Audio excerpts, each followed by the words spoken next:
EPFO, it's a reputed job. ऐसे easy था, theoretical था। क्वेश्चन कैसे थे? Moderate. It was pretty fine. काफी अच्छी जॉब है। For this exam should be on accounts, industrial relations. जिसने पढ़ा होगा कॉन्सेप्चुअल क्वेश्चन है तो कॉन्सेप्चुअल अच्छे से किया होगा उसने। रीजनिंग सही थी, मैथ सही था, इंग्लिश भी अच्छी आई हुई थी। It's very quite interesting. थोड़ा सा हार्ड वर्क होगा लेकिन हो सकता है। Currently pursuing MBA. Employees provident fund से थे, काफी मतलब थे इसमें। लेबर लॉ से 1961 में जो लेबर लॉ था या उससे पहले जो थे उन सबसे रिलेटेड बेसिस क्वेश्चन थे। Previous year question papers are equally important. UPSC civil service का जो क्वेश्चन पैटर्न चेंज हुआ है उसी के हिसाब से इस जो पढ़ चुके हैं, जो ऑलरेडी हैं इस सर्विस में, वो भी दे रहे हैं। I did my BBA in banking and insurance. I was working as a data scientist. वो सर अपना क्या है जैसे करियर ग्रोथ का सोच के सभी को अधिकार है। हाँ बस वही सोच के कर रहा हूँ मैं। Currently I'm preparing for my exams. That's my main focus. Like by the end of next year, I might have a job. Paper सही था। किस तरह से क्वेश्चन पूछा गया था? पेपर थोड़ा डिफिकल्ट टाइप का था। डिफिकल्ट था। हाँ, पहले फैक्ट पे था, लेवल ला पे, लेकिन अब लेवल ला पे स्टेटमेंट टाइप पे क्वेश्चन देना चालू कर दिया है। नहीं, जिसने पढ़ा होगा कॉन्सेप्चुअल क्वेश्चन है तो कॉन्सेप्चुअल अच्छे से किया होगा उसने। रीजनिंग सही थी, मैथ सही था, इंग्लिश भी अच्छी आई हुई थी। लेबर लॉ से जो क्वेश्चंस हर साल आते हैं, अगर किसी ने PYQs लगाए होंगे तो उस तरीके से आए थे। और हिस्ट्री और जो पॉलिटी दोनों ही बहुत बढ़िया थी। बढ़िया था ना? हाँ। लेबर लॉ से किस तरह क्वेश्चन थे? लेबर लॉ से 1961 में जो लेबर लॉ था या उससे पहले जो थे उन सबसे रिलेटेड बेसिस क्वेश्चन थे कि मान लीजिए कोई प्रेग्नेंट है तो उसकी छुट्टी वगैरह होती है या वो लीव लेती है तो उसमें क्या क्या टर्म्स एंड कंडीशंस होंगे, पे होगा तो नहीं होगा, ये सब जिसने पढ़ा होगा बेसिक कंसेप्चुअल क्वेश्चंस वो आराम से कर सकता है। मेरे ख्याल से इस बार कट ऑफ जो है ठीक ठाक रहेगी। ठीक ठाक रहेगी। अभी लेबर लॉज के रिगार्डिंग कुछ नियम कानून उससे नहीं था क्योंकि वो बहुत करंट हाँ, है। लेबर कोड जो आया है अभी नए जो 4 बिल आए हैं उससे रिलेटेड अभी एक भी क्वेश्चन नहीं था। आपने तो पढ़ा होगा शायद, वो करंट अफेयर्स में पढ़ा होगा शायद आ जाए। वो करंट अफेयर्स में था लेकिन आया नहीं था उससे क्वेश्चन, क्योंकि बहुत ही रिसेंट है क्वेश्चन, पहले बना हो। हाँ इस साल नहीं आया क्योंकि अभी लागू हुआ था, पेपर तो पहले ही बन गया था। करेक्ट। तो इसलिए आया नहीं है, हो सकता है अगली बार आए। आप CSC की तैयारी कर रहे होंगे?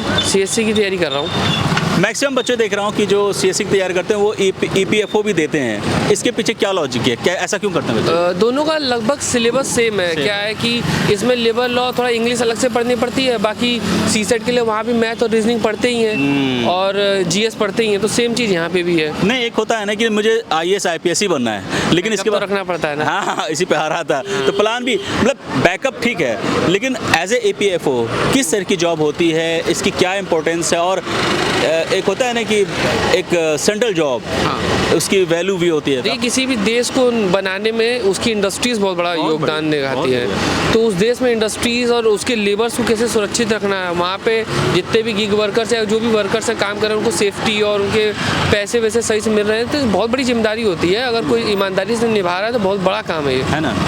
सर ये बताइए CSC और EPFO की सिलेबस में डिफरेंस बताइए। CSC में देखिए वो बिल्कुल ही थोड़ा सा इससे अलग बात करें तो यहाँ पे GS लिमिटेड रहता है, मैथ्स और इंग्लिश का थोड़ा वेटेज ज़्यादा और लेबर लॉ का वेटेज ज़्यादा रहता है, जबकि वहाँ लेबर लॉ नहीं है। इंग्लिश वहाँ पे बिल्कुल अगर प्रीलिम्स की बात करें तो नहीं पूछा जाता।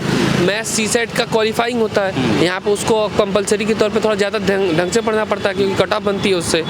और ये सब जो मेजर डिफरेंसेस यही हैं। सर सपोज कीजिए मैं CSC की तैयारी कर रहा हूँ और EPFO भी देना है, तो क्या 6 महीने में हम तैयारी कर सकते हैं? अगर आप CSC से अलग हट के 6 महीने देते हैं, उसके साथ ही अगर मैथ्स को ज़्यादा ध्यान दे रहे हैं, इंग्लिश में थोड़ा अच्छा कर रहे हैं, लेबर लॉ वगैरह पढ़ रहे हैं, तो आप बिल्कुल कर सकते हैं। कोई अलग से नहीं है कि इसमें हो नहीं सकता साथ में। इसमें करना क्या पड़ेगा? मान लो कि आपका, मैं दुआ करता हूँ और आप दिख रहे हो वैसे, सिलेक्शन हो गया, उसके बाद ट्रेनिंग वगैरह मिलेगी, किस तरह होगा? अभी तो इंटरव्यू होगा, इसके बाद जॉब किस तरह की होती है, वहाँ पे क्या करना पड़ेगा आपको? जॉब यही लेबर रिलेटेड जितने भी होते हैं, ट्रेनिंग होती है बाकायदे। पूरी ट्रेनिंग के बाद ही पूरा प्रोसेस समझाया जाता है कि आपको क्या करना है, किस तरीके से फील्ड में रहना है, कहाँ सर्वे, कहाँ पे सब कुछ करना है, वो तो बताया जाएगा ट्रेनिंग के दौरान ही। आपने CSC में कोई प्रीलिम्स मेंस निकाला है अब तक? अभी तक तो नहीं निकाला है, 2 अटेम्प्ट दिए, नहीं हुआ उसको। एकेडमिक क्या है सर आप? मैंने मास्टर्स का रखा है। मास्टर कर रहे हैं। ग्रेजुएशन किस सब्जेक्ट में किया था? हिस्ट्री पॉलिटी में, मास्टर्स मैंने हिस्ट्री में किया हुआ है। इसके लिए क्या न्यूज़पेपर वगैरह जैसे होता है द हिंदू पढ़ते हैं? डेली का न्यूज़पेपर कोई सा भी, एक हिंदी में अगर कोई पढ़ रहा है तो नेशनल का कोई भी दैनिक जागरण नेशनल आता है वो पढ़ सकता है, या इंग्लिश में इंडियन एक्सप्रेस है, हिंदू है, कोई भी पढ़ सकता है। किसी से भी हो सकता है? रेगुलर पढ़े, 2 घंटा दे, ताकि करंट के थोड़ा टच में रहे, तो जानकारी पता चलती है कि क्या चल रहा है, कैसा है, कैसे रिलेटेड क्वेश्चन जो आने वाले होते हैं, क्या चला मुद्दा सुविधा क्या है पता चल सकता है। ईपीएफओ में पीवाईक्यू की क्या इंपॉर्टेंस है? बहुत, किसी भी एग्जाम में उसमें क्वेश्चन आने क्या है, किस तरीके से आने, ये तो पीवाईक्यू से ही पता PYQ चलेगा डायरेक्शन तो ना। उसी तो मिलेगा। पीवाईक्यू बहुत मस्ट है, उसको सबसे पहले सिलेबस, उसके बाद पीवाईक्यू करना ही चाहिए। कोचिंग की जरूरत है क्या? जैसे सीएससी की तैयारी मैं कर रहा हूँ, 1-2 अटेम्प्ट दे चुका हूँ, तो क्या हमें ईपीएफओ के लिए कोई कोचिंग वगैरह लेनी चाहिए? अगर सीएससी की कर रखी है तब तो मुझे नहीं लगता कि सब पीवाईक्यू देखो और तैयारी करो। अगर सीएससी कोचिंग कर रखी है तब तो बहुत बेस्ट है। अपने से भी करना चाहे तो थोड़ा समय लगेगा, कर सकते हैं, क्योंकि आज के समय में यूट्यूब वगैरह इतना सब कुछ मटेरियल फ्री में मिल रहा है, करने को किया जा सकता है। थोड़ा सा हार्ड वर्क होगा लेकिन हो सकता है। ये जो टेस्ट दिया आपने ईपीएफओ का, ये कौन सा अटेम्प्ट है? ये मेरा पहला था, पहली बार दिया। 2 अटेम्प्ट दिए थे, सीएससी के नहीं हुआ था, इसलिए बैकअप के लिए इसको दिया था इस साल। 2 अटेम्प्ट के बाद आपने सोचा कि ईपीएफओ एक बैकअप कर लेते हैं, क्योंकि टाइम और पैसा दोनों ही खर्च होता है, तो दोनों को देख के चलना पड़ता है। बिल्कुल बिल्कुल। एक नया कोई स्टूडेंट है जो ईपीएफओ की तैयारी करना चाहता है, उसको किन किन बेसिक बातों को ध्यान दें? पहले तो अपना सिलेबस पढ़ के अपना बेसिक जितना भी है एनसीईआरटी वगैरह से तैयार करे। ऐसा नहीं है कि सीधे एग्ज़ाम में कूद जाए, पहले अच्छे से प्रिपरेशन करे 6-7 महीने की, उसके बाद जो है एग्ज़ाम दे, उससे पहले नहीं। इसके बाद सिलेक्शन के बाद इंटरव्यू होगा, देन ट्रेनिंग, उसके बाद फिर ज्वाइनिंग। वो तो इसमें प्री मेंस की चक्कर नहीं इसमें मेंस नहीं होता, प्री होता है, इंटरव्यू होता है, मेंस नहीं है। अच्छा, इसमें कुछ ऐसा भी था कि रिटर्न में कुछ लग रहा, सब एमसीक्यू था क्या? हाँ, ये ऑब्जेक्टिव टाइप क्वेश्चंस होते हैं, मल्टीपल चॉइस क्वेश्चंस होते हैं, उसी के आधार पर कट ऑफ बनती है। आप सिविल सर्विसेज की तैयारी कर रहे होंगे? नहीं, मैं पहले मतलब सेल्फ स्टडी कर रहा था, 1-2 साल की थी, बट अभी तो काफ़ी टाइम से मैं प्रिपेयर नहीं कर रहा था। ईपीएफओ की वैकेंसी आने के बाद ही 3-4 मंथ की मैंने प्रिपरेशन किया, उसके बेस पे एग्ज़ाम दिया मैंने। तो ये ईपीएफओ के बारे में थोड़ा स्टूडेंट को मैं चाहता हूँ कि आपके जरिए पता चले, इसकी क्या सिलेबस क्या होती है? ईपीएफओ का syllabus sir UPSC civil service के सिलेबस के साथ जो है, मतलब जीएस का पोर्शन जो रहता है ना, हिस्ट्री और पॉलिटी है, इकोनॉमिक्स, ये तीनों कंपोनेंट तो उसी में आ जाते हैं। ठीक है। और जो सोशल स्कीम्स का है वो भी उसी में कवर हो जाता है। उसके बाद जो एडिशनल इसमें ऐड होता है वो अपना रहता है, ये लेबर लॉज रह गया, और इंडस्ट्रियल रिलेशन के बारे में रहेगा, और अकाउंटिंग के बारे में रहेगा। पहले ये पेपर जैसे ईओए और एपीएफसी का अलग अलग रहता था, अभी कंबाइन कर दिया गया है, जिसके कारण क्या है कि इसमें अकाउंटेंसी के कुछ जो चैप्टर रह गए, कॉस्ट अकाउंटिंग वगैरह, वो ऐड हुए हैं, और ऑडिट वगैरह वो भी इसी में एक ही साथ आने लग गए, जो पहले ईपीएफओ में अलग से आते थे। सर ये बताइए, एक नॉर्मल स्टूडेंट जो आर्ट्स का स्टूडेंट है, क्या वो ईपीएफओ दे सकता है? हाँ, श्योर, क्यों नहीं। क्या उसको क्या अलग करना पड़ेगा? जैसे ये कॉमर्स इकोनॉमिक्स से पूछा जाता है इसमें? हाँ, तो इसमें बेसिक लेवल का आता है सारा। अच्छा। हाँ, बेसिक आता है इसमें। आपको जैसे अकाउंटिंग के, ऑडिट के, ये सारे बेसिक लेवल के क्वेश्चन आते हैं, उतना डीप नहीं जाना पड़ता है। आपका 3-4 मंथ का अगर प्रिपरेशन रहेगा तो इनफ है इसके लिए। बहुत बढ़िया। बाकी जीएस वगैरह का जो पोर्शन है उसके लिए आपको थोड़ा अच्छा खासा मेहनत करना पड़ेगा। अगर यूपीएससी की तैयारी अगर पहले से कर रहा है तो उसके लिए काफ़ी ईजी हो जाता है। तो अगर जो यूपीएससी की तैयारी कर रहा है, थोड़ा अलग पढ़ना पड़ेगा इसमें? हाँ, जैसे देखो इसमें क्या है, 10 से 10 क्वेश्चन मान लो मैथ रीजनिंग के आएंगे, तो वो आपका सी सेट के पोर्शन में कवर हो जाते हैं। सही है। तो मतलब जो यूपीएससी की तैयारी पहले से कर रहा है, आर्ट का स्टूडेंट हो चाहे साइंस का हो, सभी के लिए सेम ही है, कोई इशू नहीं है। हाँ जी। अच्छा, इसमें जैसे आप बता रहे थे जीएस के लिए, जीएस के सिलेबस क्या सेम है सीएससी की तरह? हाँ, क्वेश्चन तो उसी लेवल के वैसे ही आते हैं, पैटर्न भी वही सेम फॉलो कर रहे हैं। क्वेश्चन जिस हिसाब से जो मतलब पिछले 2-3 साल से यूपीएससी सिविल सर्विस का जो क्वेश्चन उनका पैटर्न चेंज हुआ है, पिछले 3 साल से हम नोटिस कर रहे हैं, उसी के हिसाब से इसी में क्वेश्चन आ रहे हैं जीएस के भी। कुछ बच्चे बता रहे थे कि थोड़ा टफर साइड में था इस बार। हाँ, आपने पीवाईक्यू तो देखा होगा, क्या था टफ? जैसे मैंने अभी मतलब ये पहली बार ही मैंने अटेम्प्ट किया इसमें, तो जैसे मैं मतलब टेस्ट सीरीज लगा रहा था, अच्छा, तो वो काफ़ी इजी थी। जो मैंने ये मेन एग्जाम देखा है इसमें, जैसे वहाँ तो मैं मतलब 100 से ऊपर क्वेश्चन अटेम्प्ट कर पा रहा था, बट यहाँ पे 90 तक मुश्किल से हो गए हैं। अच्छा, 90 तक। तो इसकी टेस्ट सीरीज वगैरह मॉक वगैरह भी देना पड़ता है क्या? हाँ, अगर आप मतलब मान लो 3-4 महीने आपने अच्छे से प्रिपरेशन कर लिया है, उसके बाद अपनी तैयारी को आप एनालिसिस करना चाह रहे हो कि मैं किस लेवल पे स्टैंड कर रहा हूँ, तो आप टेस्ट सीरीज ज्वाइन करो, टेस्ट कर सकते हैं उसको। सर ये बताइए, ईपीएफओ में करना क्या पड़ता है, किस तरह की जॉब होती है, और ये हम how we can contribute? EPFO की जॉब सर क्या है, पीएफ डिपार्टमेंट में है ये। जैसे इसमें एक तो असिस्टेंट कमिश्नर की पोस्ट रहेगी और एक ईओए की रहेगी, तो यही है पोस्ट इसमें। और तो मतलब इसमें क्या है, स्कीम्स में और जो है पीएफ में, मतलब एम्प्लॉइज़ को पीएफ मिल पा रहा है नहीं है, ठीक है, अलग अलग कंपनीज में जाके ऑडिट करना, ये सारे काम रहते हैं। करंट अफेयर से कुछ क्वेश्चन थे, जैसे 8 पे कमीशन के बारे में बात हो रही है, आने वाली है, इस बार करंट अफेयर में जैसे अभी कुछ रिफॉर्म्स आए थे, इसमें पीएफ के ही आ रहे थे, कुछ पीछे जो चल रही थी मीटिंग्स वगैरह, उनमें से एक क्वेश्चन उठाया था था इन्होंने। बाकी करंट के तो स्कीम से रिलेटेड 2-3 क्वेश्चन थे, ऐसे करके 5-7 क्वेश्चन करंट के आए हैं सर इसमें।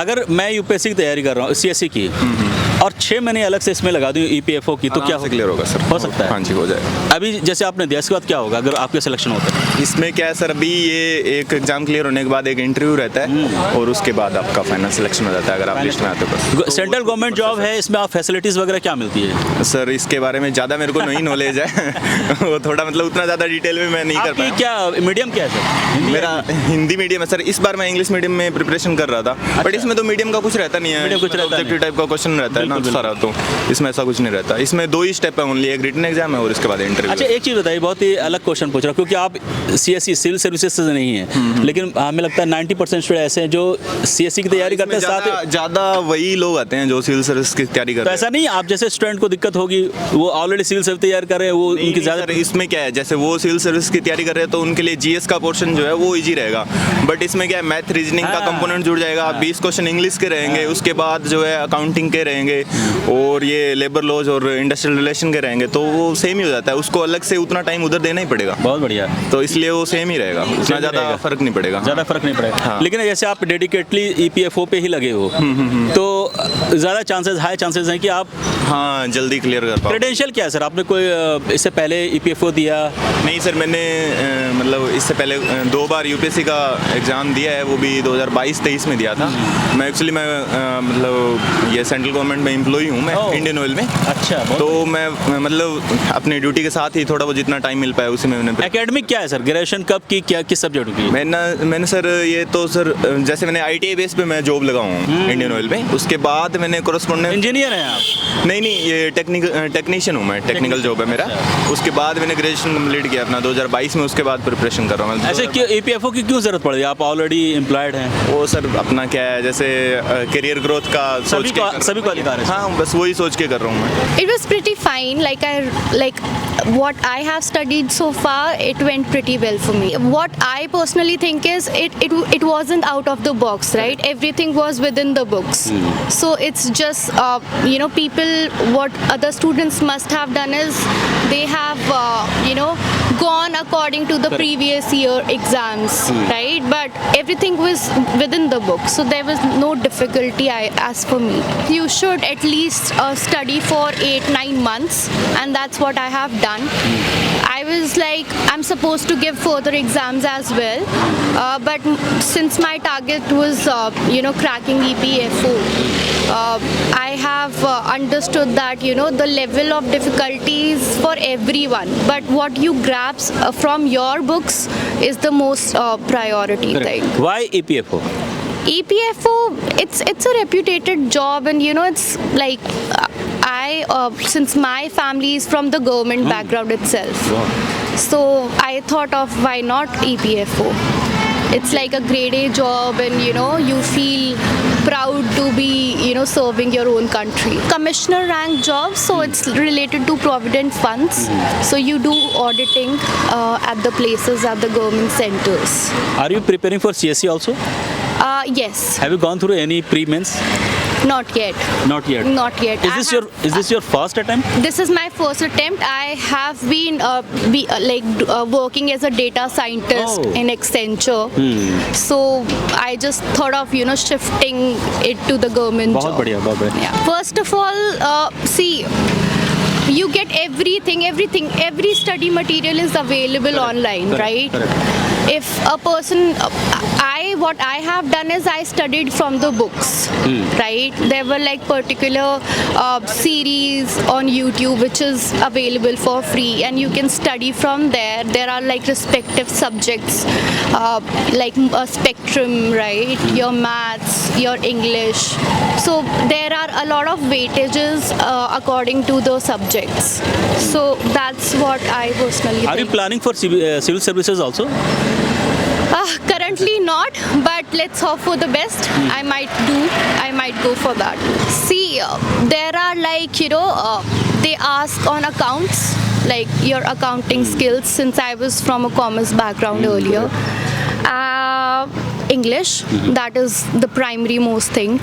And then you got reasoning as well, current affairs, your politics, things about your constitution. They should at least see the previous year question papers, right? PYQ is important. Yes, previous year question papers are equally important, and apart from that, a lot of programs are there available online.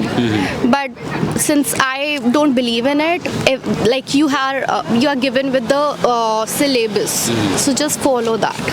Is there any mains examination or what? No, there is just interview, and then you get the recruitment. You go for training, and then you get the work post. Ma'am, what is your academic in graduation? What you had? I have studied from Guru Gobind Singh Indraprastha University. I did my BBA in banking and insurance. Oh, that's why you are moving to EPFO.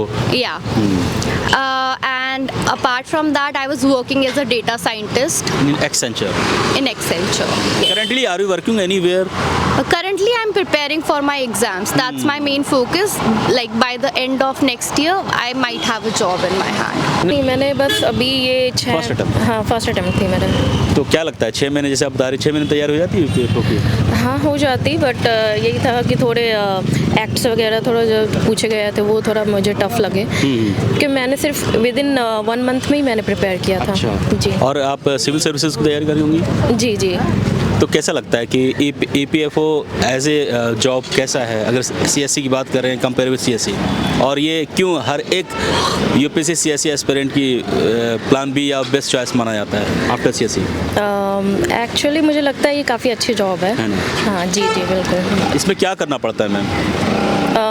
इतनी मुझे details में तो नहीं पता है APFO की, but I think APFC is far better. EO AO के इसमें कहते हैं वैसे। जी। मैम इससे पहले कोई आपने प्री मेंस वगैरह निकाला है CSE की? नहीं, एक्चुअली मेरी CSAT में थोड़ी रह जा रही है। मैं CSAT में थोड़ी मार खा जा रही हूँ उसमें। अच्छा, EPFO की अगर तैयारी करनी, जैसे आपने एक महीने आप ब्रेनस्टॉर्मिंग तो आपने किया होगा, चीज़ों को समझने की कोशिश की, तैयारी कैसे करें अगर कोई EPFO की तैयारी करना चाहता है? सर मुझे लगता है कि मतलब 1 साल तो देना चाहिए। 1 साल देना चाहिए। क्योंकि इसमें जो ऑलरेडी मतलब जो पढ़ चुके हैं, जो ऑलरेडी हैं इस सर्विस में, वो भी दे रहे हैं, सो डैट। क्यों? अरे हाँ, यू वेरी यूनिक। क्यों ऐसा क्यों करते, मतलब अपग्रेड करने के लिए आपको? अपग्रेड करने के लिए, लाइक जो EO AO में है तो they are shifting to APFC। ये मुझे नई चीज़ पता चली। मैम ये बताइए, आपने एकेडमिक ग्रेजुएशन कब की और किस सब्जेक्ट में की? मैंने एक्चुअली इकोनॉमिक्स ऑनर्स से किया है। इकोनॉमिक्स? जी जी जी, मुंबई यूनिवर्सिटी से। मुंबई यूनिवर्सिटी। जी जी। आप दिल्ली से हैं या फिर? नहीं, मैं एक्चुअली मुंबई से हूँ। मुंबई से हो तो यहाँ पे तैयारी कर रही हूँ? Main preparation. PYQ किस तरह हेल्प करता है EPFO में? बहुत हेल्प करता है यार। एक्चुअली मैंने लास्ट मोमेंट में सिर्फ 1 मंथ में मैं घर गई हुई थी, तो मेरी सिर्फ इतनी प्रिपरेशन हो सकी कि मैं PYQ भी देख सकी। That's why। इसकी कोई अलग सिलेबस है CSE से, या फिर CSE की तैयारी करते हुए हम EPFO भी कर सकते हैं? सर कर सकते हैं, लेकिन इसमें 2 चीज़ इसमें नए हैं, जैसे कि इंश्योरेंस वाली है, फिर ऑडिटिंग है, अकाउंटिंग है, लेबर लॉ है। जी जी जी। लेबर लॉ से कुछ क्वेश्चन थे, क्योंकि अभी चल रहा है इस पे, गवर्नमेंट सेंट्रल गवर्नमेंट ने एक नई लॉ लाई है लेबर लॉ पे। जी जी सर, थे एक्ट्स वगैरह से थे काफ़ी, एम्प्लॉयज़ प्रोविडेंट फंड से थे, काफ़ी मतलब थे इसमें। Mainly deals with all this only. Basically जो क्लेम्स वगैरह नहीं हो पाते, करेक्ट, जो एम्प्लॉयड होते हैं उनके लिए। ये सिविल सर्विसेज तैयारी आप कर रहे हैं? Yes, I was preparing for civil services, but now my whole focus is on other competitive exams, because I thought I have given a lot. Now it's high time that I switch for other options. So is this the plan B or what? Yeah, it's plan B. Earlier plan A was civil services itself, but now I am aiming other competitive exams. Civils, what is your credential like? Have you cleared any pre-mains earlier? Yeah, I have cleared prelims twice, once in 2019 and once in 2021, but like couldn't get past through mains. Yeah. So what is the basic thing that we should take care of you while preparing for UPSC, EPFO? what I feel is like revision plays a key role because there are many acts. Those who doesn't give much importance to accounts and industrial relations will suffer in this exam. So the main focus for this exam should be on accounts, industrial relations. Yeah. What is the syllabus basically? Basically, it deals with basic English, basic maths, current affairs, history, political science, economics, physics, chemistry, economics, maths, basic level, like till 10th will suffice, and industrial relations and labor laws, and accountancy, and social security. That's it. Thanks. Thank you.